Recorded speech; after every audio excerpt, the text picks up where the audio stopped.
عنهم أجمعين.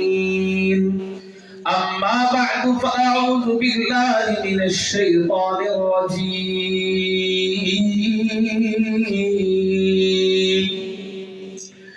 بسم الله الرحمن الرحيم. قل إن كنتم تحبون الله فاتبعوني يحببكم الله ويغفر لكم ذنوبكم والله غفور رحيم.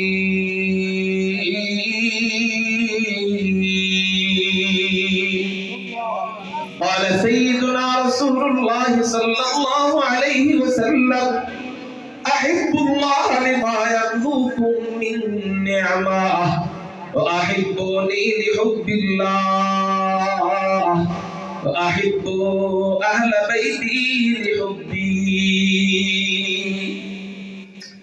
صدق الله مولانا العظيم وصدق رسوله النبي الأمي الكريم ونحن على ذلك لمن الشاهدين والشاكرين والذاكرين والحمد لله رب العالمين.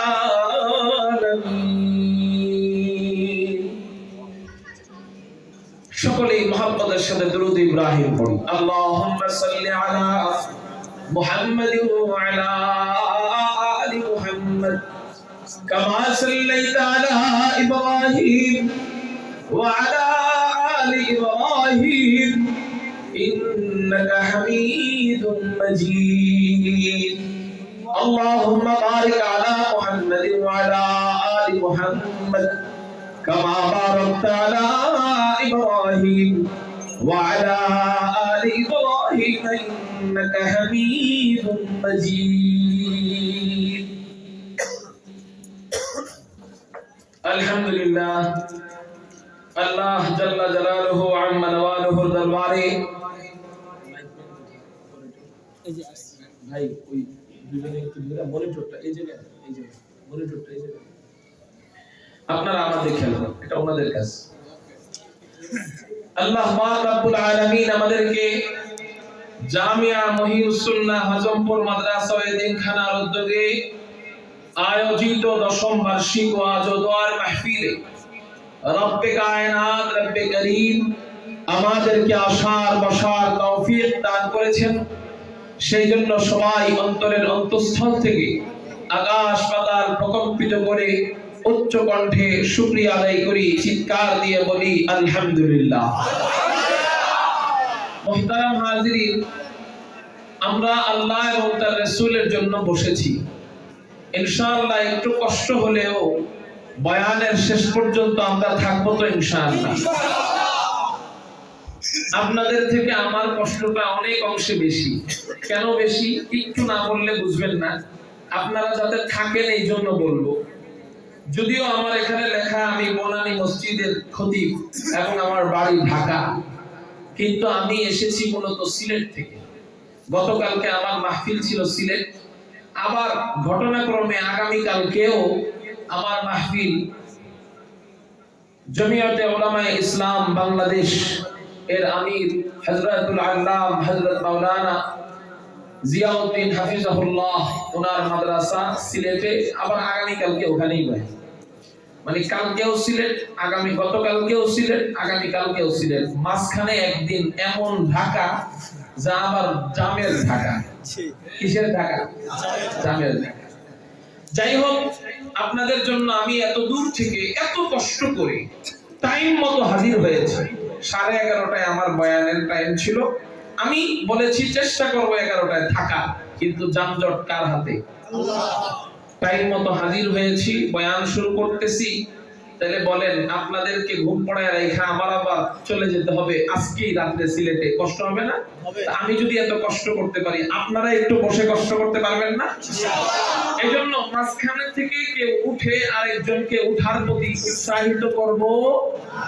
কোন প্রকার চা এখানে দিবেন না, এটা দিয়ে যান, নিয়ে ঢাইকা রাখেন, গরম করে অন্য কাউকে দিয়ে। মাহফিলের ভিতরে প্রয়োজন ছাড়া আমরা কেউ খাবো না, এটা মাহফিলের আদবের খেলাফ। এটা একটা ক্লাস, এটা কি ক্লাস। ক্লাসের ভিতরে একান্ত প্রয়োজন হলে উস্তাদ খাইতে পারে। কেন?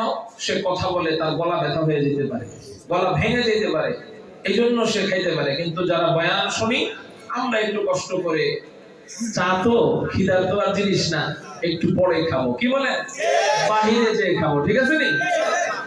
আমি আপনাদের সামনে একটি আয়াতে কারিমা তেলাওয়াত করেছি। আল্লাহ রাব্বুল আলামিন কোরআনুল কারীমের মধ্যে বলেন, আউযু বিল্লাহি মিনাশ শাইতানির রাজীম, বিসমিল্লাহির রাহমানির রহিম,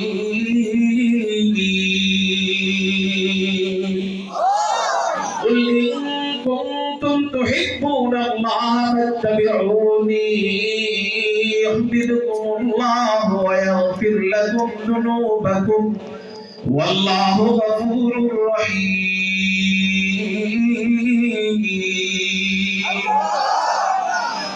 আল্লাহ বলেন, হে রাসূল আপনি আপনার উম্মতদেরকে বলে দিন, ইন কুনতুম তুহিব্বুনাল্লাহ, যদি তোমরা আল্লাহকে মহব্বত করে থাকো। আচ্ছা, আমরা আল্লাহকে মহব্বত করি কারা কারা? আল্লাহু আকবার বলে হাত।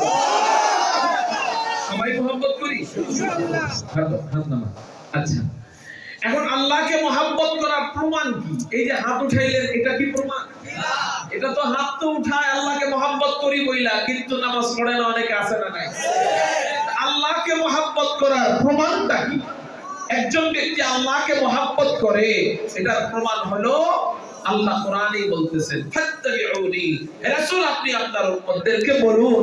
তারা শাব্দিক অর্থ বলি, রাসূল আপনি বলুন, যদি আল্লাহকে মহব্বত করে থাকে তাহলে আপনি বলুন তারা যেন আপনার অনুসরণ করে। সুবহানাল্লাহ।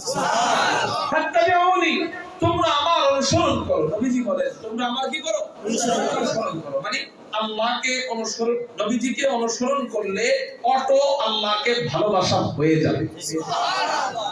নবীজিকে অনুসরণ করলে অটোমেটিক কাকে ভালোবাসা হবে?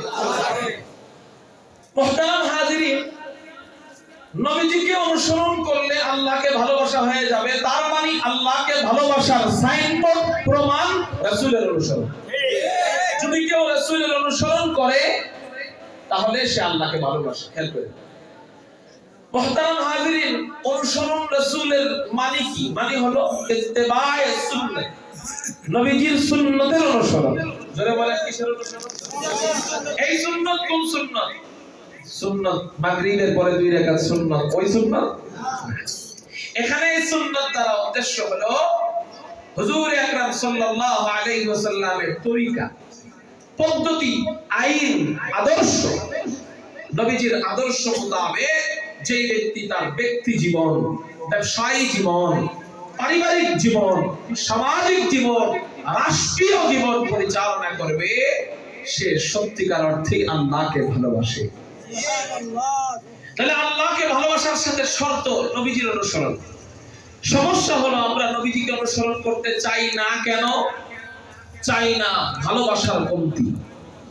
কার প্রতি ভালোবাসার কমতি? নবীজির প্রতি ভালোবাসার কমতি। অনুসরণ আসে ভালোবাসা থেকে। আপনারা এই জায়গার মানুষ পানিকে কি বলেন? পানি বলেন। কিন্তু ছোট বাচ্চারা মাত্র কথা ফুটছে, ওরা পানিকে পানি বলতে পারে না, অন্য এক শব্দে বলে। বলেন তো কি? পাপ বলে। আপনি যখন পানি নিয়ে ওর সামনে যান, আপনি তো পানিকে পানি বলেন, কিন্তু বাচ্চাকে যখন পানি সাধেন তখন আপনি আর পানি বলেন না, আপনিও বলা শুরু করেন, আব্বু এই যে মাম খাও, মাম। ঠিক না ঠিক? আপনি পানিকে পানি বলেন, ওর সামনে যায় মাম বললেন কেন? হুজুর ইচ্ছা করে বলি নাই, এমনিই অনুসরণ হয়ে গেছে ওর। কেন ওর অনুসরণ হয়ে গেল? হুজুর ভালোবাসি এই জন্য। তাহলে অনুসরণ এমনিই এসে গেল, অটো এসে গেল কি থাকার কারণে? ভালোবাসা থাকার কারণে। নেইমারের প্রতি মহব্বত, মেসির প্রতি মহব্বত। দাঁড়ায় দাঁড়ায় 5 ঘন্টা খেলা দেখে কবর ব্যথা করে না, মগর 5 মিনিট নামাজ পড়লে হাত পা ব্যথা করে। কেন? এই জায়গায় ভালোবাসা নাই, ওই জায়গায় ভালোবাসা আছে। আল মারউ মা মান আহাব্বা, যার সাথে যার মহব্বত তার সাথেই তার কিয়ামতের ফয়সালা।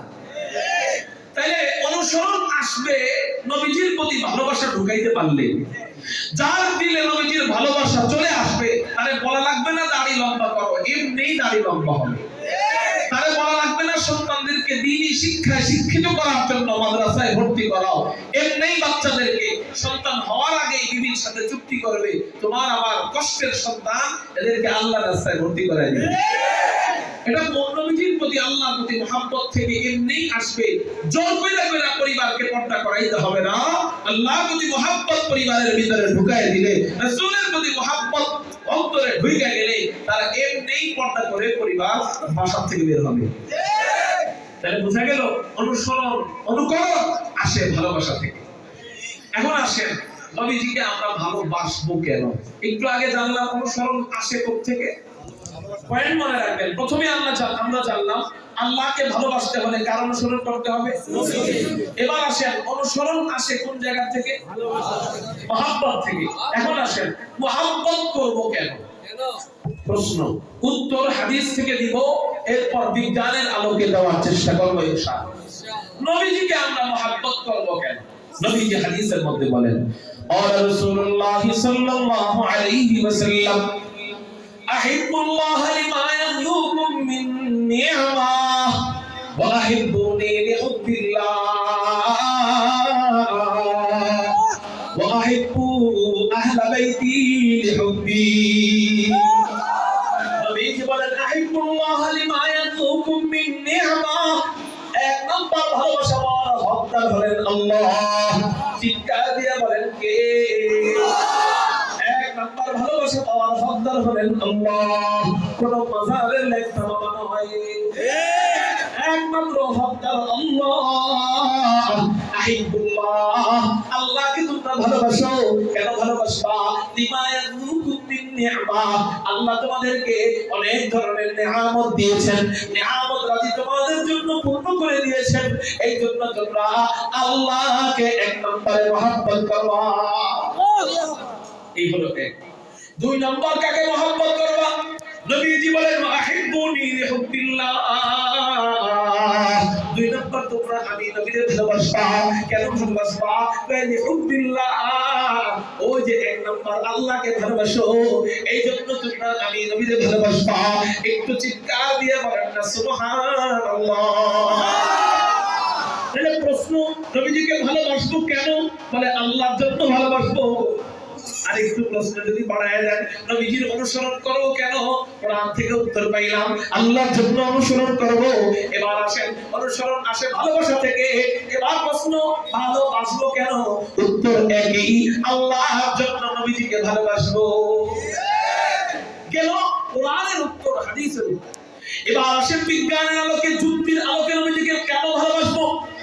যারা মানুষের মন নিয়ে গবেষণা করেন, মানুষের দিল নিয়ে গবেষণা করেন, মানুষের দিমাগ চিন্তাধারা নিয়ে গবেষণা করেন, ওই সমস্ত বৈজ্ঞানিকরা বলেন একজন মানুষ আরেকজন মানুষকে চার কারণে মহব্বত করে। চিৎকার দিয়ে বলেন কয় কারণে ভালোবাসে? এক নম্বর জামাল, একজন মানুষ আরেকজন মানুষকে সৌন্দর্যের কারণে ভালোবাসে। দুই নম্বর কারণ হলো কামাল, একজন মানুষ আরেকজন মানুষকে পূর্ণতা বা যোগ্যতার কারণে ভালোবাসে। তিন নম্বর হলো ইহসান, একজন মানুষ আরেকজন মানুষকে দয়ালু বেশি, এই জন্য ভালোবাসে। ব্যক্তিটা বড় সমাজ সেবক, ব্যক্তিটা অনেক দয়ালু, ব্যক্তিটা অসুস্থ ব্যক্তির পাশে দাঁড়ায়, ব্যক্তিটা এতিমখানার পাশে দাঁড়ায়, ব্যক্তিটা মাদ্রাসা মসজিদের পাশে দাঁড়ায়, এই জন্য ব্যক্তিটারে মানুষ মহব্বত করে। চার নাম্বার কারণ হলো বাবা, একজন মানুষ আরেকজন মানুষকে আত্মীয়তার বন্ধনের কারণে ভালোবাসে। তাহলে বলেন একজন মানুষ আরেকজন মানুষকে কয় কারণে ভালোবাসে? চার কারণে ভালোবাসে। কিন্তু কোন ব্যক্তির ভিতরে চার কারণ নাও থাকতে পারে, একটা কারণ থাকতে পারে। যদি বলেন কয়টা? এই এক কারণে মানুষ এমন ভালোবাসে যে একটা মাত্র যদি কারণ থাকে ওই মানুষের জন্য জীবন পর্যন্ত দিয়া দেয়। পুরুষ নারীর প্রেমে পড়ে প্রথম কারণের কারণে, প্রথম কারণে প্রেমে পড়ে, ওই কারণটা কোনটা? সৌন্দর্য। এমন প্রেমে পড়ে আপনি যদি বুঝাইতে যান ওর ব্যাকগ্রাউন্ড ভালো নয়, ওর ফ্যামিলি ব্যাকগ্রাউন্ড ভালো নয়, ওর সমাজ ভালো নয়, ওই নারীর আখলাক ভালো নয়, আরে ও ধনীও নয়, তোমার সাথে সমকক্ষ মিলে না, তোমার সাথে গোসল মিলে না, তারপরেও তুমি এই নারীকে এত মহব্বত করো কেন? ওই ছেলে বলে এত কিছু বুঝি না, আমি ওর মহব্বতের সাগরে হাবুডুবু খাচ্ছি। অতএব ওই নারীকে, কাঙ্ক্ষিত নারীকে না পাইলে আমাদের দেশের অনেক সন্তানরা পর্যন্ত আত্মহত্যা করে ফেলে। আছে না নাই? অনেক সন্তানরা সৌন্দর্যের প্রেমে পড়ে আত্মহত্যা করে। আচ্ছা, চারটা না, এক গুণ দেখা, কয় গুণ? এক গুণ দেখে আত্মহত্যা করে। আরেকটা গুণ আত্মার বন্ধন। কিসের বন্ধন? আত্মার বন্ধনটা এমন জীবনের চেয়ে বেশি মহব্বত করে। যেমন সন্তান মারে যতই কষ্ট দেয়, মা বদদুয়া দিতে পারে না। মা সন্তানকে এতটাই মহব্বত করে, মা সন্তানকে এতটাই মহব্বত করে, বেশি নজির বলার দরকার নাই। কিছুদিন আগে পদ্মা নদীতে একটা লঞ্চ ডুবেছিল, আবার কয়েকদিন আগে ফেরিতে বন্যা হয়েছিল। দোনো সময় একই ঘটনা ঘটেছে। একটা লাশ পাওয়া গেছে, যেই লাশটা একটা মহিলার লাশ ছিল। আপনারা অনেকেই খবরে দেখেছেন, পত্রিকার কাগজে, ফেসবুকের নিউজে দেখেছেন যে ওই লাশটা একজন মহিলার লাশ। মানুষ যখন মারা যায়, মালাকুল মউত আইসা পড়ে, তখন হাত ছটফট করে। ওই মুহূর্তে ওই মা তার আদরের সন্তানকে ছাড়ে নাই, মারা যাচ্ছে, বন্যার মধ্যে হাবুডুবু খাচ্ছে, তারপরে সন্তানকে জড়ায় ধরে রাখছে শেষ নিঃশ্বাস পর্যন্ত। এমনকি নিঃশ্বাস চলে যাওয়ার পরেও রূহটা যেতে দেরি লাগে। দেখবেন শ্বাস নাই, তারপরেও এই জায়গাগুলো লাফায়। ওই মুহূর্তেও সন্তানটা এমনি ছেড়ে দেয় নাই, এমনি ধরে গেছে। এই হলো মা, এই হলো বাবা। যুবক, তুমি 2 দিন ধরে বিয়ে করে ওই বউর কুপরামর্শে মায়ের সাথে খারাপ আচরণ করো, বাবার সাথে খারাপ আচরণ করো, আল্লাহ পাকের কোটিবার কসম করে যদি আমি বলি ভুল হবে না, মায়ের একটা বদদুয়া, বাবার একটা উফ শব্দ তোমার গায়ে যদি লেগে যায়, তুমি জীবনে কোনো কাজে সফল হতে পারবা না। কোনো কাজে সফল হতে পারবা না। এমন করতে পারেন, হুজুর আমি বিবি বিয়ে করে আনছি, বিবির কোনো দোষ না, মা শুধু লেগে থাকে, মা শুধু লেগে থাকে। আছে এমন মারা আছে। মহিলাদের ভিতরে স্বভাবগুলো এমন, তার ছেলে আরেকজনকে ভালোবাসুক, সে একটু কষ্ট পাবে, এটা ভালোবাসার কারণে হয়। কিন্তু যুবক, বিবাহিত জিন্দেগি, বিবাহের জিন্দেগি, এটা অনেক কঠিন জিন্দেগি। এই বিশাল একটা পথ তুমি যদি সবার মহব্বত নিয়ে চলতে চাও, তোমারও কিছু বুদ্ধি খাটাইতে হবে, এবং তোমার আশপাশের মসজিদের অথবা মাদ্রাসার একজন রাহবার, একজন উস্তাদকে, একজন ভালো আলেমকে, মুরব্বিকে রাহবার বানায়া তার সাথে পরামর্শ করে করে চলতে হবে। এমন একটা সময় এসে পড়বে, এখানে দোষী বউ না, মানে আপনার বিবি দোষী না, মা দোষী। কে দোষী? রাগ উঠতেছে মায়ের উপরে, কি করবেন সিদ্ধান্ত নিতে পারতেছেন না। আপনি আপনার ইসলাহি মুরব্বির কাছে ফোন দিবেন, আপনার পাশের মসজিদের ইমাম সাহেবকে ফোন দিবেন, অবশ্যই দেখবেন উনি দুরূদ শরীফ পড়ে আপনাকে যে সিদ্ধান্ত দিবে, ওই সিদ্ধান্ত মোতাবেক কাজ করলে আল্লাহ আপনাকে ওর মধ্যে বরকত দিবে। মুহতারাম হাজিরিন, একটা ছোট্ট ঘটনা আমি শোনাই। এক ব্যক্তি, দোষী হলো মা, বিবি নম্র ভদ্র, কিন্তু মা খালি লেগে থাকে। মা খালি বিচার দেয় ছেলের কাছে, কি যা তোমার বউ এই করে, সেই করে, এর করে, তেল করে। এখন ওই ব্যক্তিটা বলতেছে যে হুজুর, কতকাল আমার মাকে বোঝাবো, আমার বিবি তো এখন আর আমার বাড়িতে থাকতে চাইতেছে না, মার যন্ত্রণা। কেন আপনার মা এমন করে কেন? হুজুর, আমার মা মনে করে আমি আমার বিবিকে বেশি ভালোবাসি, তারে কম ভালোবাসি। এইটা মনে আসে মাদের, আসে কিনা? শোনেন, মায়ের ভালোবাসা আর বিবির ভালোবাসা কি এক হবে না, আকাশ পাতাল পার্থক্য। এটা মারা মনে করে কেন? এটা মনে আসে তো স্বাভাবিক, সে ফেরেশতা না, সে মানুষ, মনে আসে না স্বাভাবিক। এখন আমি করবোটা কি? এদিক দিয়ে মা বিচার দেয়, এদিক দিয়ে বউ দোষী, বিবি দোষী না। এখন আমি যদি বিবিকে রাগ করি, এটা জুলুম হবে ওর উপর। আবার যদি মাকে খারাপ কথা বলি, তাহলে আল্লাহ বেজার হবে। মা যদি বদদুয়া দিয়ে দেয়, আমি করবো কি? একটা আলিম, এক ইসলামী মুরব্বী ওনাকে পরামর্শ দিলেন, তুমি হিকমত অবলম্বন করো। কি হিকমত? আমি একটা ঘটনা দ্বারা সবগুলো বুঝাই দিব। হিকমতটা হলো, তোমার মা যখন বিচার দিবে তোমার বিবি সম্পর্কে, তখন তোমার বিবিকে আগেই বলে রাখবা, বিবি আজকে আমার মা বা কালকে আমার মা যদি বিচার দেয় তোমার সম্পর্কে, আমি তোমাকে অনেক রাগ করব, কিন্তু এই রাগ আমার ভিতর থেকে না, উপরে উপরে রাগ করব, ভিতর থেকে তোমার কোনো রাগ করব না। বিবির সাথে চুক্তি হয়ে গেল, ঠিক আছে, ভিতর থেকে রাগ করবো না তো না, উপরে উপরে রাগ, সব অভিনয় করবো, ঠিক আছে। কিছুদিন পর ঘুম থেকে উঠতে দেরি হয়েছে, বিবি সকাল 9টা বাজে গেছে, মশারি খুলে নেই। এখন মা এসে বিচার দেওয়া শুরু করছে, দেখো তোমার বউ বড় লোকের মাইয়া বিয়ে করে আনছো, এই যে 9টা পর্যন্ত ঘুমায় রইছে, এখনো মশারি খুলে নেই, কখন খানা পাকাইবো, কখন তোমার সামনে খানা দিবা, কখন তুমি অফিসে যাইবা। এরকম যদি করে ঘরে কোনো বরকত হবে? এখন বেড়ায় গেছে চিন্তা কার উপর? বউর উপর। হ্যাঁ, আমার মাঝে মধ্যে কয় তুমি এমনি চলো না কেন, এত আসপর্দ হয় না কেন, এত বেপরোয়া কেন, না তোমার সাথে আমার সংসার করে আমার জীবনটা তেজস্ক্রিয় হয়ে যেতেছে। এই কথাগুলো যখন কয়, হুজুর আমার বিবি তখন নাকের মধ্যে এমনি কাপড় দিয়ে রাখে, কেন? ও বিনয় তো ভালোই যায়। বিবি খুশি না বেজা? খুশি। যত চেতে হ্যাঁ হ্যাঁ তত হাসি খাওয়ায় রাখে। মাই মনে করে মনে হয় কাঁদতেছে, স্বামী মনে করতেছে যে না কাঁদে না, হাসি। এদিক দিয়ে মা খুশি, আমি যে ধারণা করছিলাম যে আমার এমন একদম ভালোবাসে, আমার কথার দাম দেয় না, এখন তো দেখি বউরে দোষ হইলে ছাড়ে না। এদিক দিয়ে মাও খুশি, বিবিও খুশি, জামাইও খুশি, ঠিক না বেটি? এই জন্য বিবাহের জিন্দেগিটা হিকমত অবলম্বন করে কাজ করা উচিত। তোমার খেয়াল কি, খেয়াল করে তোমার খেয়াল কি যুবক? আমার মা সারাদিন, আমার বিবি আমার মার খেদমত করে, মার সাথে রান্না না, আমার মার খেদমত করে, আমার বাবার খেদমত করে। অতএব রাত্রে বেলা যখন আমি অফিস সেরে রাত্রে বাড়িতে যাব, আমি আমার বিবিকে একটু খুশি করব। সারাদিন আমার আম্মার সাথে রান্নাবাড়ি করছে, বাবার সাথে রান্নাবাড়ি করছে, আমি একটু বিবিকে খুশি করব। কি এমনি খুশি? বাড়িতে যাওয়ার সময় ছোট একটা কিটক্যাট কিনে নিয়ে গেছে, চকলেট, চিনেন তো, অথবা সিল্ক, এই জাতীয় চকলেট নিয়ে গেছে। এই চকলেট নিয়ে এবার ওই যে মায়ের প্রতি দরদ দিয়ে কিন্তু বীর বউরে দিতেছে। কার প্রতি দরদ দিয়া? যে আজকে আমি খাওয়াইলে আগামীকালকে আমার মা সেবাটা ভালো মতো করবে, এই চিন্তা কইরা সে ওই চকলেট মায়ের সামনে বসে বসে সিরা বউরে দিতেছে। এমন কোন দিছে ভালোর জন্য, মায়ে অন্য ঘরে যায়া বাপের কাছে কইরা, মানে মার স্বামী আপনার বাপ মার কাছে কইরা যায় কেবল সব শেষ। কিছে এখন বউরে দিয়া দেয়, আমগো কোনো খোঁজ খবর রাখে না, ঠিক না বেটি? এজন্য আপনাকে বলবো, বেশি ঘন ঘন গিফট দেওয়ার দরকার নাই। যদি দেন বাসার সবার জন্য নিয়ে যান, না নিলে নেওয়ার দরকার নাই।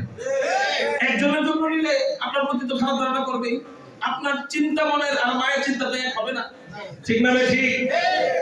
সব কথার মূল কথা হলো, যে কোনো পাই হোক, কদুকে যদি কুক দেয় বঠি, কদু কাটবে। কদু যদি আবার বঠিকে কুক দেয়, কদুই।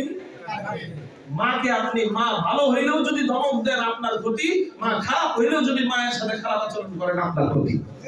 কারণ আল্লাহ কোরআনে বলছেন মা বাবার সাথে ইহসান করো। কি করো? ওয়াকাদা রাব্বুকা আল্লা তা'বুদু ইল্লা ইয়্যাহু ওয়া বিল ওয়ালিদাইনি ইহসানা।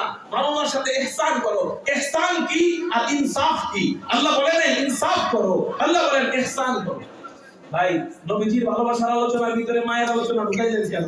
এটা দরকার আছে। বর্তমানে ঢাকা শহরের ছেলেপেলেরা সবচেয়ে বেশি উশৃঙ্খল মা বাবার সাথে, এই জন্য এগুলা জানার দরকার আছে।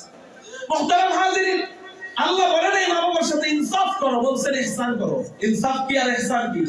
ইনসাফ মানে সমান সমান। ইনসাফ মানে কি? আপনার একজন ঘুষি দিছে, আপনি সমান সমান একটা ঘুষি দিয়ে দিলেন, শেষ, জায়েজ। কি আছে? জায়েজ। আপনাকে কেউ একটা গালি দিছে বা চড় দিছে, আপনি একটা চড় দিয়ে দিলেন, জায়েজ। আপনার 10 টাকা একজন মেরে খেয়েছে, আপনিও এর 10 টাকা নিয়ে গেলেন, জায়েজ। এটা হলো ইনসাফ। এটা কি? ইনসাফ। ইহসান কি? আপনার একজন ঘুষি দিছে অন্যায় ভাবে, আপনি ওনারে মাফ করে দিলেন, হাসি মুখে বিদায় দিয়ে দিলেন, এটার নাম জোরে বলেন, এটার নাম আল্লাহ মা বাবাকে বলছেন মা বাবার সাথে কি করো?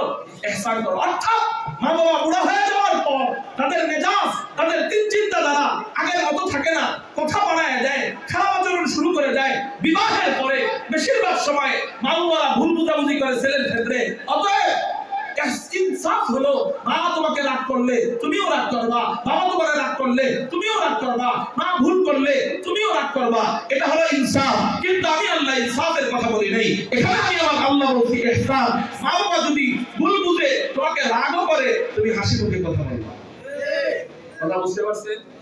এজন্য মা বাবার সাথে খারাপ আচরণ আজকে থেকে আর জীবনে যাদের মা বাবা বেঁচে আছে আর জীবনে করবো না। কারা কারা আল্লাহু আকবার যুবক, একটা কথা তোমাকে বলে দেই, আজকে বাড়িতে যায় এই কথাটা খাতায় লিখবা।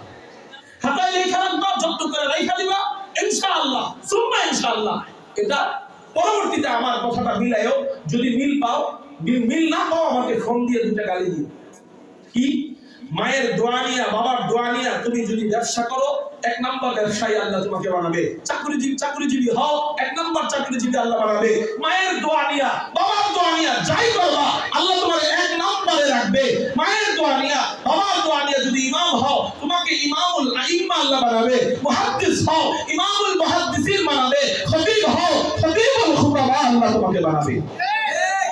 এজন্য মা বাবার দোয়া নিবা না, লাঞ্ছিত হবা। মা বাবার দোয়া নিবা, অনেক উচ্চ শিখরে যাইবা। আল্লাহ আমাদেরকে বুঝার তৌফিক দান। বলতেছিলাম এই যে মা সন্তানের মহব্বত, ভালোবাসার কয় নাম্বার কারণ? এটা 4 নাম্বার। বাবা আত্মা বন্ধ। একজন ব্যক্তির ভিতরে যদি একটা থাকে, তাকে যদি এত ভালোবাসে, একজন ব্যক্তির ভিতরে যদি 4টা থাকে, কয়টা? 4টা থাকে, তাকে ভালোবাসার কম ভালোবাসা দরকার না কোটি গুণ বেশি দরকার? হ্যাঁ মুহতারাম হাজিরিন, কোটি গুণ বেশি ভালোবাসা দরকার। আল্লাহু আকবার। এজন্য এমন কেউ কি আছে যার ভিতরে 4 গুণ আছে? দুনিয়াতে এমন কেউ আছে? জামাল, সৌন্দর্য, কামাল, পূর্ণ যোগ্যতা, একেবারে কমতি নাই। 3 নাম্বার ইহসান, দয়ালু। 4 নাম্বার আত্মীয়তা। এই 4টা একসাথে মিলে পাওয়া কঠিন। ঠিক না বেশি? আমি বলবো একজন আছে। তিনি কি? তিনি হাদিয়ুল ফখর রাসূল, ইমামুল আম্বিয়া, সাইয়্যিদুল আম্বিয়া, সাইয়্যিদুল খালায়েক, আহমদ মুজতবা, মুহাম্মদুর রাসূলুল্লাহ সাল্লাল্লাহু আলাইহি ওয়াসাল্লামকে আল্লাহ পাক রব্বুল আলামিন 4টা গুণ দিয়ে দিয়েছিলেন। একটু চিৎকার দিয়ে বলেন না সুবহানাল্লাহ। এক গুণ থাকার কারণে যদি প্রেমিকার জন্য জীবন দিতে পারে, 4 গুণ নবীজির ভিতরে ছিল, তাহলে ওই নবীর জন্য জীবন দেওয়ার দরকার আছে না নাই?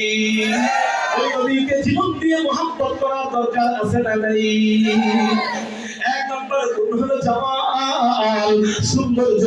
চলেন আমরা হাদিস থেকে একটু জানি আমার নবী কেমন সুন্দর ছিলেন। আল্লাহু আকবার। তিরমিজি শরীফের হাদিস, হযরত জাবের বর্ণনা করেন, আন জাবের ইবনে সামুরা রাদিয়াল্লাহু তাআলা আনহু قال رأيت رسول الله صلى الله عليه وسلم في ليلة إضحيان وعليه حلة حمراء।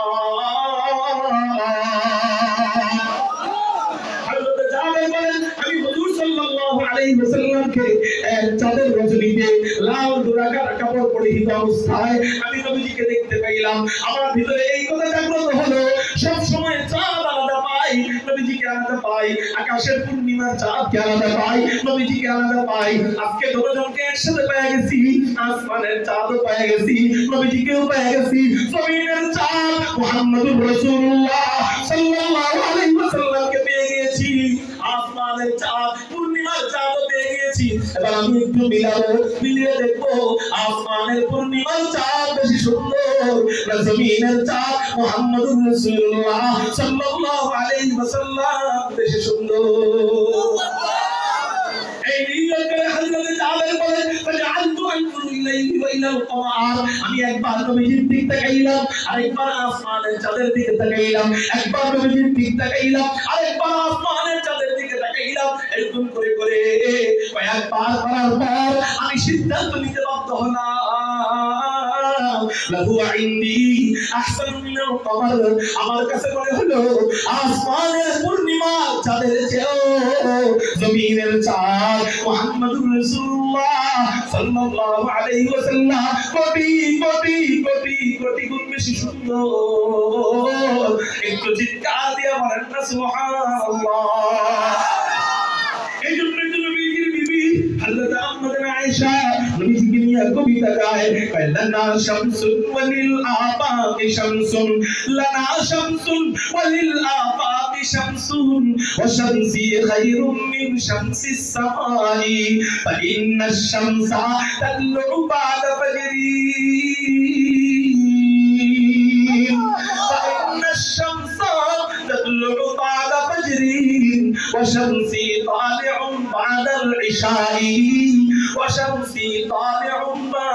ইশাই কারো জবান যেন বন্ধ থাকে না চিৎকার দিয়ে বলেন না আল্লাহু আকবার হযরত আম্মা আয়েশা বলেন ও দুনিয়ার মানুষ সকল তোমরা শোনো আসমানের জন্য একটা সূর্য আছে আমার জন্য একটা সূর্য আছে আল্লাহু আকবার ও দুনিয়ার মানুষ তোমরা শোনো আসমানের জন্য একটা সূর্য আছে আমার জন্য একটা সূর্য আছে কোন সূর্য বেশি দামি আম্মা আয়েশা বলেন আসমানের সূর্যের চেয়ে আমার সূর্য কোটি কোটি গুণ বেশি দামি আসমানের সূর্য কখন উদিত হয় আর আমাকে আল্লাহ যেই সূর্য দান করেছেন সেই সূর্য কখন উদিত হয় আমাদের নবীজির বিবি আম্মা আয়েশা বলেন فإن الشمس تطلع بعد فجرين فإن الشمس تطلع بعد فجرين وشمسي طالع بعد العشاء وشمسي طالع بعد العشاء আসমানের সূর্য উদিত হয় ফজরের নামাজের পর তোমরা সকলে যখন জাগ্রত হয়ে যাও তখন আসমানের সূর্য উদিত হয় আর আমাকে আল্লাহ যে সূর্য দান করেছেন সেই সূর্য উদিত হয় ইশারের নামাজের পর তোমরা সকলে যখন ঘুমিয়ে বিভোর হয়ে যাও পুরা দুনিয়া নীরব নিস্তব্ধ হয়ে যায় ইশারের নামাজের পর আমার ঘরে আল্লাহ আমার অন্ধকার কুটিরিতে আল্লাহ আমার সূর্য উদিত করে দেয়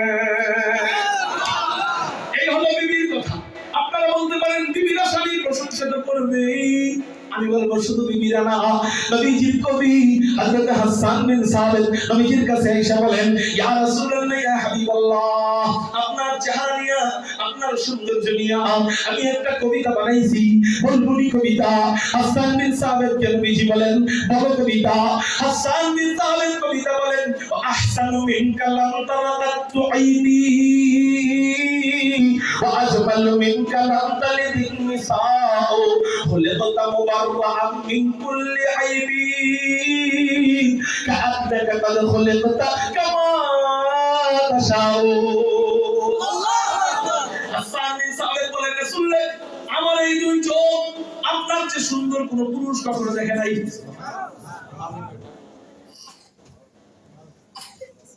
সোয়া 12টা পর্যন্ত টাইম দিয়েছেন নাকি আচ্ছা হঠাৎ করে দিলেন আগেই বলতেন যে ওর টাইম কিন্তু কম তাই আমি শেষ করে দিয়েছেন নাকি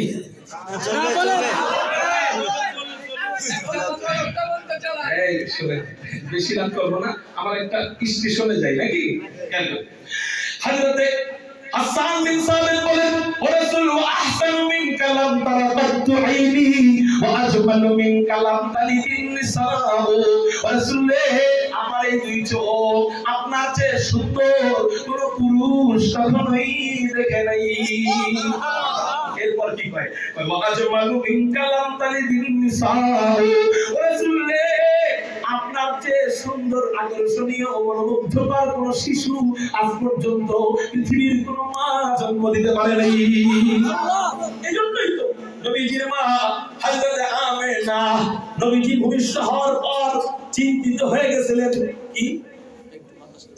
কি হয়ে গেছিলেন চিন্তিত চেহারা দেখে কিসে পড়ে গেছেন আমার দিকে খেয়াল করেন আপনারা আমার দিকে চেহারা দেখে কিসে কি হয়ে গেছেন চিন্তিত হয়ে গেছেন কেন চিন্তিত হয়েছেন যেমন সুন্দর চেহারা এরকম নাম রাখতে হয় আপনাদের এই থানার মধ্যে সবচেয়ে সুন্দর একজন শিশু জন্মগ্রহণ করলো নাম রাখছেন কালামিয়া মানাবেন বর্তমানে এইরকম রুচির মানুষ আছে না নাই নিজের সন্তানের নাম এমনটা রাখে মনে হয় যে হ্যাঁ সন্তানরা আল্লাহ এর দিছে বুঝা নাম রাখে কি বল্টু সেন্টু ইনকি মিনকি পিঙ্কি আছে না নাই এলেনা দোলেনা হেলেনা কয়দিন পরে আরেক পোলার হাত ধরে ভাগ্যা যায় বাপরে ফোন দিয়ে কয় তোমাকে চিনি না ঠিক না ঠিক শুনেন কামা তাদিন তুদান যেমন কর্ম তেমন ফল সন্তানের সুন্দর একটা নাম রাখা এটা সন্তানের হক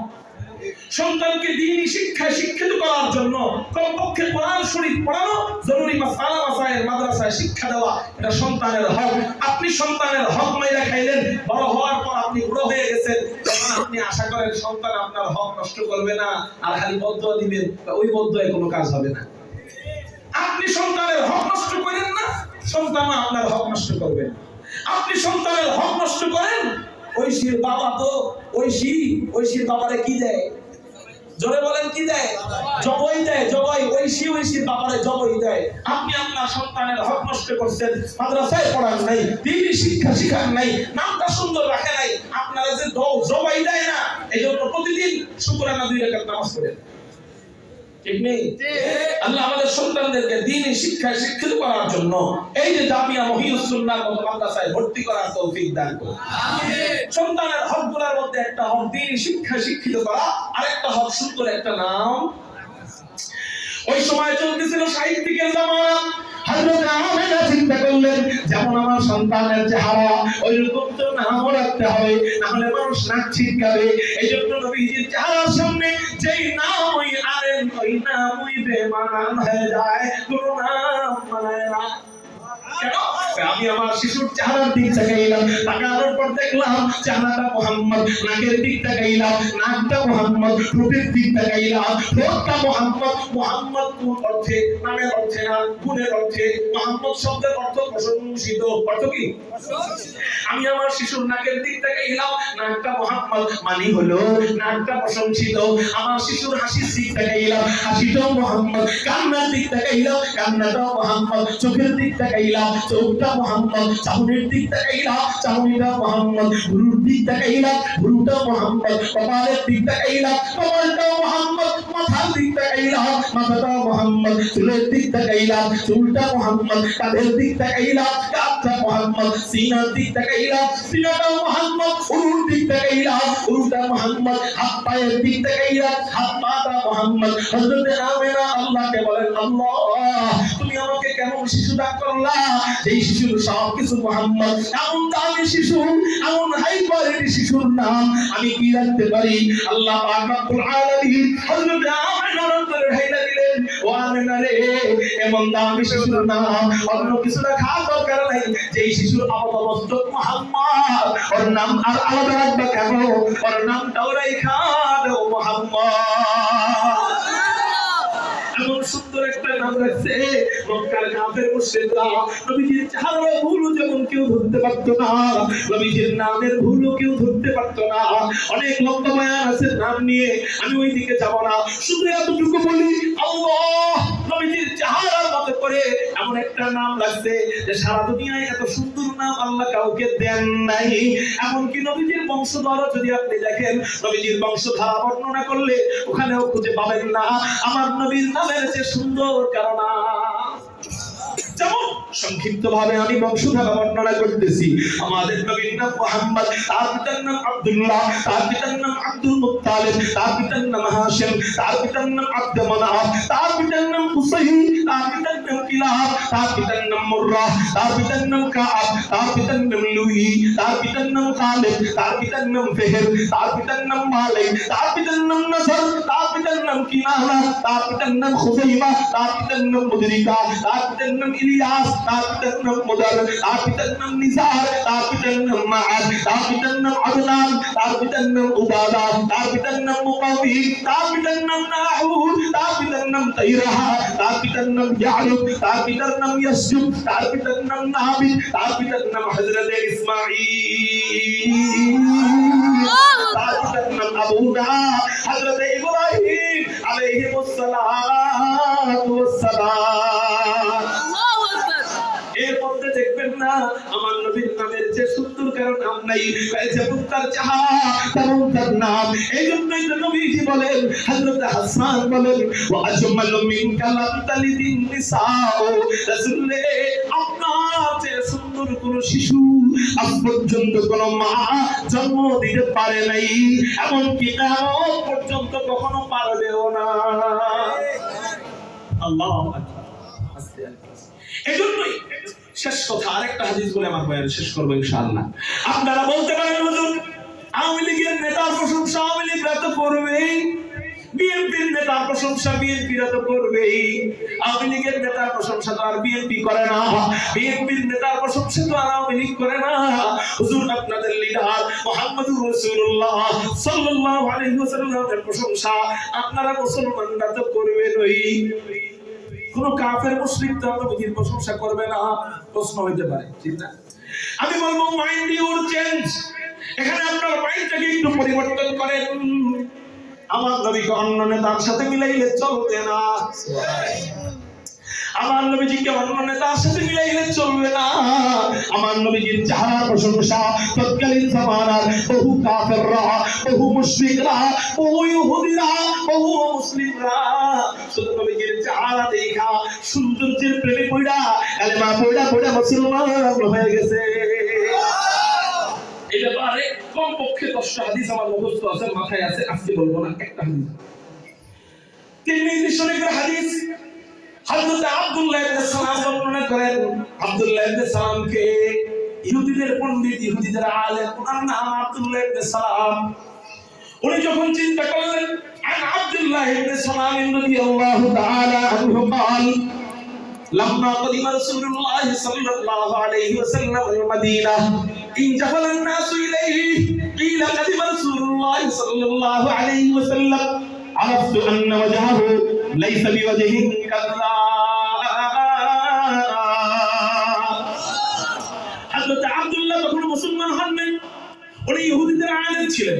উনি যখন জানতে পারলেন মুহাম্মদ নামক একজন নবী মক্কা শরীফ থেকে হিজরত করে মদিনায় আসছে, উনি চিন্তা করলেন সবাই তার কাছে যায়, তাকে দেখে ভালো লাগে আর মুসলমান হয়ে যায়। আমার একটু যাওয়া দরকার, আমার একটু যাচাই বাছাই করা দরকার, কারণ পাবলিকের যাচাই বাছাই আর আলেমের যাচাই বাছাই এক হবে না। পাবলিক রাগ করেন না, সব পাবলিক তো আবার এক না, আপনারা তো সচেতন আলহামদুলিল্লাহ, কিন্তু বহু পাবলিক ল্যাংটারে দেখে তো এটা পীর, ল্যাংটা পীরের মুরিদ আছে না নাই? আছে। এই কি রাখছে পোশাক পরস না কে? হুজুর মনের পোশাক বড় পোশাক, মনের পর্দা বড় পর্দা, এখানে ধরবেন, গাছের সাথে বাঁধবেন, ইচ্ছা মতো 3 ঘন্টা গোছাইবেন পিটায়া। এরপর যদি কয় ভাই ব্যথা পাই শান্তি পাই না, আপনি কইবেন মনের শান্তি বড় শান্তি, ঠিক না? ঠিক। আল্লাহ এই সমস্ত ভণ্ড প্রতারক থেকে এই সমাজকে হেফাজত করুন। পাবলিকের যাচাই আর আলেমের যাচাই এক হবে না। হযরত আব্দুল্লাহ তাওরাতের আলেম ছিলেন, ইনজিলের আলেম ছিলেন, জাবুরের আলেম ছিলেন। হযরত আব্দুল্লাহ চিন্তা করেন আমি একটু যাচাই বাছাই করে দেখি না এটা সত্য নবী না মিথ্যা নবী। উনি 3টা প্রশ্ন ঠিক করছে নবীজিকে আটকানোর জন্য, যাচাই বাছাই করার জন্য। চিৎকার দিয়া বলেন কয়টা প্রশ্ন ঠিক? 3টা প্রশ্ন ঠিক করে। 1 নম্বর প্রশ্ন হলো রাসূল কিয়ামতের পূর্বে সর্বপ্রথম বড় আলামত কোনটা? 2 নম্বর প্রশ্ন জান্নাতে যাওয়ার পর সর্বপ্রথম আল্লাহ জান্নাতীদেরকে মেহমানদারি করাবেন কোন খাবার দিয়ে? 3 নম্বর প্রশ্ন সন্তান কখনো বাবার মতো কেন হয়, কখনো মায়ের মতো কেন হয়? 3টা প্রশ্নের মধ্যে একটা প্রশ্ন হলো কিয়ামত সম্পর্কিত, আরেকটা প্রশ্ন আখিরাত সম্পর্কিত, আর মানে জান্নাত সম্পর্কিত, আরেকটা প্রশ্ন হলো বিজ্ঞান সম্পর্কিত। কি সম্পর্কিত? সন্তানের চেহারা কখনো বাবার মতো কেন হয়, কখনো মায়ের মতো কেন হয়? কেন হয় এই জবাবটা নবীজি 1400 বছর আগে দিয়ে গেছে, যেটা বিজ্ঞান বর্তমানে মেশিন দিয়ে গবেষণা করে বলে হায় হায় নবীজি তিরমিজি শরীফের হাদিসে 1400 বছর আগে সন্তান কেন বাবার মতো হয়, কেন মায়ের মতো হয়, এটা মেশিন ছাড়া নবীজি যেভাবে বলছে আমরা মেশিন দিয়ে গবেষণা করে দেখলাম নবীজির বলাটা 100% সত্য। নাস্তিকরা নবীজির মানতে চাও না, বিশ্বাস করতে চাও না, বিজ্ঞানের থিওরি আর নবীজির হাদিসগুলো মিলাও। বিজ্ঞান প্রথমে চুদুরমুদুর করলেও একটা সময় বিজ্ঞান সোজা হয়ে নবীজির হাদিসকেই মেনে নিতে বাধ্য হয়। আল্লাহ বুঝার তৌফিক দান। হ্যাঁ, এই 3 প্রশ্ন ঠিক করে নবীজির দরবারে যায়। সব ইহুদিদের কাফেলা ওরা বলে ও নেতা সাহেব আব্দুল্লাহ ইবনে সালাম, ও আমাদের ইমাম সাহেব, ও আমাদের আলেম মশাই, আপনি কই যান? আব্দুল্লাহ ইবনে সালাম বলে কে নাকি নবী দাবি করছে, আমি ওনারে আটকাইতে যাই, প্রশ্ন করে আটকাইতে যাই। ওরা সবাই বলে তাহলে আপনি একা দেখবেন কেন, একা আটকাবেন কেন? আমরা সকলে মিলে খেলা দেখবো, আজকে ইসলামের চূড়ান্ত পরাজয় দেখবো, আমরা সকলে মিলে মুহাম্মদকে আটকাবো। সকলে মিলে হযরত আব্দুল্লাহ ইবনে সালামকে রাহবার ইমাম বানায়া নবীজির দরবারে হাজির। দূর থেকে আব্দুল্লাহ ইবনে সালাম নবীজির আওয়াজ পাইতেছে। নবীজি তখন বয়ান করতেছিলেন আফসুস সালাম রাফাকুত তাআম। নবীজি তখন এই হাদিস বর্ণনা করতেছিলেন। আব্দুল্লাহ ইবনে সালামের চোখটা নবীর চেহারা ওভার করে উপর পড়ছে, এখনো কাছে আসে নাই। সাহাবায়ে কেরাম এই যে আপনারা যেমন সামনে বসা, এরকম সামনে বসা, পিছন থেকে আব্দুল্লাহ ইবনে সালাম যেই মানুষ নবীজির চেহারার দিকে নজর করছে, সাথে সাথে আব্দুল্লাহ ইবনে সালামের হৃৎপিণ্ডের ভিতরে কম্পন শুরু হয়ে গেছে। জায়গায় ব্রেক কইরা আব্দুল্লাহ ইবনে সালাম চিৎকার করা আরম্ভ করছে। সকলেই হুজুরা বলে, কি আব্দুল্লাহ ইবনে সালাম আসছো আটকাইতে, নিজেই আটকাই গেলা কেন? যাও প্রশ্ন চিন্তা করবা, করো না কেন? হযরত আব্দুল্লাহ ইবনে সালাম চিৎকার দিয়া বলেন, ও মিয়া, প্রশ্ন তো করতে আসছিলাম আটকানোর জন্য, যাচাই বাছাই করার জন্য, কিন্তু আমার পক্ষ থেকে আর কোনো প্রশ্ন করার দরকার নেই। আরাফতু আন্না ওয়াজহাহু লাইসা বিওয়াজহিন কাযাব। আমি এই চেহারা দেখেই বুঝে ফেলেছি, এত সুন্দর চেহারাওয়ালা ব্যক্তি কখনো মিথ্যা নবী হইতে পারে না। خدمور سلو نجم صبح صبح ہدایات، خدمور سلو نجم صبح صبح ہدایات، حقا کے نذیری تو الحق بشیری، اے ختم رسول امت تو خیر ممبود، اے ختم رسول امت تو خیر ممبود، جو صبر گیا یاد ہمارا فصل اخیری خیر। আলোচনা শেষ করা সম্ভব নয়, মাঝখান থেকে আমার একটা জিনিস বোঝানোর বিষয় হলো, কয়েক গুণ সম্পর্কে আলোচনা করলাম। নবীজির ভিতরে কয়েক গুণ বললাম, এক গুণ বললাম, বাকি আছে কয়েক গুণ। আচ্ছা, এক গুণ যদি এত সুন্দর হয়, আর তিন গুণ বলি নাই, ওই তিন গুণ, এক গুণ বলতে বলতে 1 ঘন্টা, আর তিন গুণ করলে 3 ঘন্টা আরো সময় দরকার। তাহলে বুঝেন আমার নবীজির আল্লাহ কেমন গুণ দান করেছেন, ভালোবাসার সবগুলা গুণ আমার নবীজির ভিতরে আছে। এবার বলেন, জান্নাতে যাও ওই জান্নাতীদের তো যে নাকি এই নবীজির এত সুন্দর চেহারা দেখতে পারে না। কি বললাম? এত সুন্দর চেহারা আমার নবীজির, জান্নাতে যাও ওই উম্মত ব্যর্থ যে নাকি আমার নবীজির চেহারা জান্নাতে যায়া দেখতে পারে না, পারবে না। সবাই কি নবীজির কাছে থাকবে? জান্নাত কয়টা? 8টা। নবীজি থাকবে সবচেয়ে বড় জান্নাত, জান্নাতুল ফিরদাউসে। তারপরের স্তর হলো মুত্তাকি বান্দাদের, সাহাবায়ে কেরামদের। সাহাবায়ে কেরামদের পরের স্তর মুত্তাকি বান্দাদের, মুত্তাকি বান্দাদের পরের স্তর হলো মুমিন বান্দাদের, মুমিন বান্দাদের পরের স্তর হলো নবীজির শাফাআতকারী, যে সমস্ত বান্দাদের ব্যাপারে সুপারিশ করছেন তাদের। তারপরের স্তর হলো কোনো আমল নাই, আল্লাহ এমনি মাফ করে যাদেরকে জান্নাত দিয়েছে তাদেরকে। তারপরের স্তর হলো জাহান্নাম থেকে, জাহান্নামী হয়ে গেছে, জাহান্নামের আযাব ভোগ করে এরপর জান্নাতে ঢুকছে, একেবারে সর্বশেষ স্তরে তারা। এখন বলেন, এই যে এতগুলা স্তর, সবচেয়ে ভাগ্যবান স্তর, সবচেয়ে ভাগ্যবান ব্যক্তিদের স্তর কোনটা? প্রথমটা। কোনটা? মানে নবীজির সাথে যারা জান্নাতে থাকে। কার সাথে? এইজন্যই এক সাহাবী নবীজির কাছে এসে বলেন, ইয়া রাসূলুল্লাহ, ইয়া হাবিবাল্লাহ, দুনিয়ার যত ভালো ভালো কাজ করি মজাই লাগে, কিন্তু আপনার চেহারার কথা যখন মনে পড়ে আর দুনিয়ার কাজ মজা লাগে না। দৌড়ায় চলে আসি, আপনাকে মন ভরে দেখি, যতক্ষণ পর্যন্ত আপনাকে দেখা মন না ভরে ততক্ষণ পর্যন্ত অন্য কাজেও মনোযোগ বসাইতে পারি না। রাসূলে, ও রাসূল, আমি টেনশন করতেছি ভবিষ্যৎ নিয়া। তাই কি ভবিষ্যৎ নিয়া? কয়েকদিন পরে আপনার ইন্তেকাল হয়ে যাবে, আমারও ইন্তেকাল হয়ে যাবে। ইন্তেকালের পর আল্লাহ তো জান্নাতের স্তর বানাইছেন অনেকগুলা, আপনাকে আল্লাহ একেবারে উপরের স্তরে রাখবেন। যদি যদি যদি আমাকে আল্লাহ আপনার থেকে দূরের কোন স্তরে রাখে, তাহলে আমি বলবো আপনার চেহারার মায়ায় আমি এমন ভাবে পড়েছি, জান্নাতে ঢুইকাও আপনাকে আমি না দেখলে, আপনার কাছাকাছি না থাকলে, আপনার থেকে দূরের কোন স্তরে থাকলে আমি জান্নাতে যাইও মজা পাবো না। এই কথাটা আমাদেরও, সাহাবীর ওই আবেগ আমাদেরও, ঠিক না ঠিক? তাহলে নবীজি এখন কি জবাব দেয়, ওই জবাব আমাদের জন্য প্রযোজ্য, ঠিক না ঠিক? ওই জবাব ওই সাহাবীকে দিয়েছে, মানে আমাদের সবাইকে দিয়েছে। নবীজি বলেন, শোনো, আল মারউ মা মান আহাব্বা, যার সাথে যার মুহাব্বত তার সাথে তার কিয়ামতের ফয়সালা। এই যে তুমি আমার মুহাব্বত করলা, এই জন্য আল্লাহ আমার সাথে তোমাকে জান্নাতে রাখবে, দূরের কোন স্তরে রাখবে না, আমার সাথেই জান্নাতে রাখবে। এখন আপনারা প্রশ্ন করতে পারেন, হুজুর আপনারা নবীজির চেহারা দেখা প্রেমে পড়ছে, সামনে যায় মুহাব্বত বুঝাইছে, আমরা তো আর নবীজিকে পাইতেছি না, আমরা মুহাব্বত বুঝাবো কেমনে?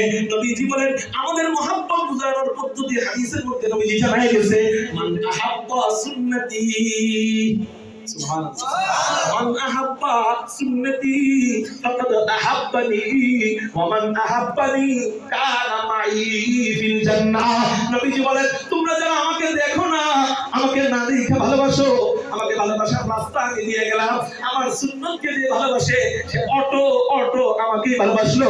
আর যে নাকি আমাকেই ভালোবাসলো, সে আমার সাথেই আমার স্তরের কাছেই জান্নাতে থাকবে। তাইলে বুঝা গেল আল্লাহকে ভালোবাসা পাওয়ার পথ রাসূলের ইত্তিবায়ে সুন্নতি রাসূলিল্লাহ। আল্লাহকে ভালোবাসার পথ নবীজির সুন্নতের অনুসরণ, আবার নবীজির সাথে জান্নাতে থাকার পথ, নবীজিকে ভালোবাসার পথ নবীজির সুন্নতের অনুসরণ। তাহলে একটা নিয়ত করেন, আমার ব্যক্তি জীবন, আমার পারিবারিক জীবন, আমার সামাজিক জীবন, কয়দিনের জীবন? আপনার দাদা কয়দিন আগে ছিল, এখন নাই, বাবা ছিল, এখন নাই, আজকে আপনি আছেন, 2 দিন পরে থাকবে না। এই তো কয়েকদিন পরীক্ষার হল, একটু নিয়তটা চেঞ্জ করে ফেলেন, দেখবেন সব আস্তে আস্তে দিনদার হয়ে যাবে। আমার ব্যক্তি জীবন, পারিবারিক জীবন, সামাজিক জীবন, রাষ্ট্রীয় জীবন রাসূলের সুন্নাত মোতাবেক কাটাবো ইনশাআল্লাহ। নবীর আদর্শ মোতাবেক কাটাবো ইনশাআল্লাহ। নিজে একা নামাজ পড়বো না, সন্তানদেরকে নিয়ে পড়বো।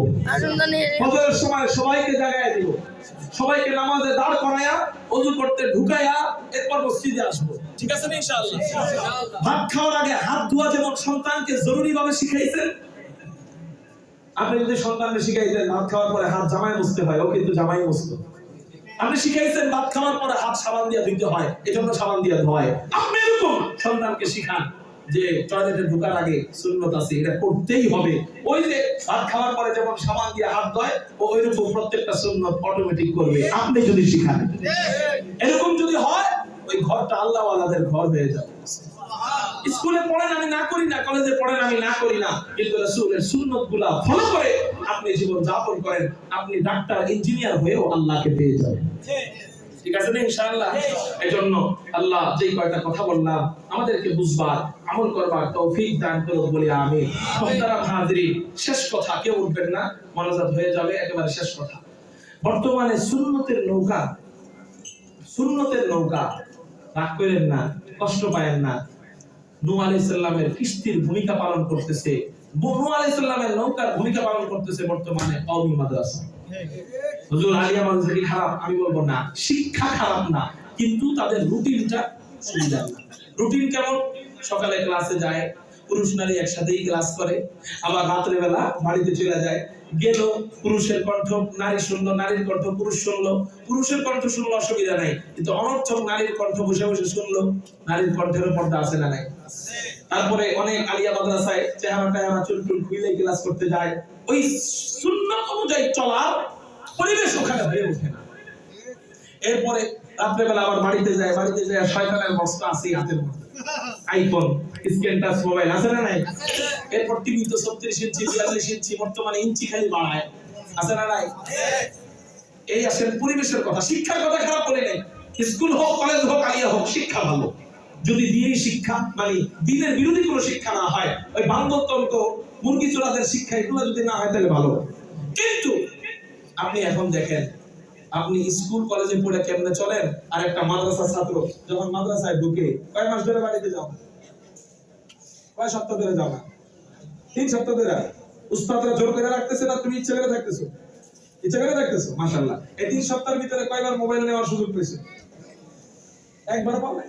কিসা কথা বলতে, উস্তাদের মোবাইল দিয়ে আপনার কাম করে ফোন দাও নাই, ওইটা দিছো, বাকি নিজের মোবাইল হাতে আসে নাই। মনে মনে চাইছিল একটু যদি আসতো, হ্যাঁ ঠিক আছে, মনে মনে চাইছে, কিন্তু মোবাইল আসার কোনো সুযোগই হয় নাই। বর্তমানে ঈমান ধ্বংস হওয়ার সবচেয়ে বড় হাতিয়ার হলো যুবকের হাতে মোবাইল। এটা দিয়ে চরিত্র নষ্ট হয়ে যায়, সংসার নষ্ট হয়ে যায়, সমাজ নষ্ট হয়ে যায়, আখলাক নষ্ট হয়ে যায়, পড়ালেখা নষ্ট হয়ে যায়, সব নষ্ট হয়ে যায় এই মোবাইল। এর থেকে যত দূরে রাখতে পারবেন ততই লাভ। সেটা স্কুলে পড়ান সন্তানদের, আর কলেজেই পড়ান, অসুবিধা নেই, কিন্তু এর থেকে দূরে রাখা একমাত্র সম্ভব কওমি মাদ্রাসায়। এর প্রমাণ দিলাম, 3 সপ্তাহ ধরে মোবাইল হাতে নিতে পারতেছে না, আশা করছিল একটু যদি হইতো, কিন্তু নাই। এজন্য সন্তানদেরকে মাদ্রাসায় ভর্তি করাবেন কিনা? ইঞ্জিনিয়ার বানাইলে যে রিজিক আল্লাহ দিবে, আলেম বানাইলে সেই রিজিক কইবা যাবে? নাকি বরকত আল্লাহ দিবে? আল্লাহ আমাদেরকে বুঝার তৌফিক দান করুন, আমিন। মুহতারাম হাজিরিন, 2 মিনিটে আমি কয়েকটা হাত দেখতে চাই এই মাদ্রাসার জন্য। এই মাদ্রাসার জন্য আপনার তাকমিলের অনেক 20 সেট আপনার কিতাবের প্রয়োজন। আমরা একটু কি আল্লাহর কোনো বান্দা পাই না? এই কিতাব থাকলে 1 বছর ছাত্ররা পড়বে তা না। এই কিতাব পুরাতন হওয়ার পর আবার ওনারা বাইন্ডিং করে, আবার বাধাই করে। এই কিতাব যতদিন থাকবে, 100 বছর পর্যন্ত থাকলে 100 বছরই পড়বে এই ছাত্ররা, মাদ্রাসায় থাকবে এটা। এরপরে এই কিতাব থেকে যত ছাত্র আলেম হবে, সমান সব আল্লাহ আপনার কবরে দিবে। ঠিক না ঠিক? এজন্য বলেন ইনশাআল্লাহ 10,000 টাকা এই কিতাবের সেটের মূল্য, প্রতি সেটের মূল্য 10,000। ইনশাআল্লাহ আমি একজন ব্যক্তি আছি যে হুজুর আমি এক সেট কিতাবের মূল্য দিব। কে আছেন কেউ? ইনশাআল্লাহ বলেন। শুনুন, আল্লাহর বান্দা আছেন? আল্লাহর বান্দা আছেন নি কোনো? বলেন ইনশাআল্লাহ। ভাই লাইভ বন্ধ করেন। আছেন নি কোনো আল্লাহর বান্দা? বলেন ইনশাআল্লাহ। হুজুর এক সেট কিতাবের দাম 10,000, এটা পারবো না, অর্ধেক পারবো, 5,000। ঠিক আছে, বলেন ইনশাআল্লাহ। বলেন ইনশাআল্লাহ। মাশাআল্লাহ, লিল্লাহি তাকবীর। ভাই নাম কি? নাম কি?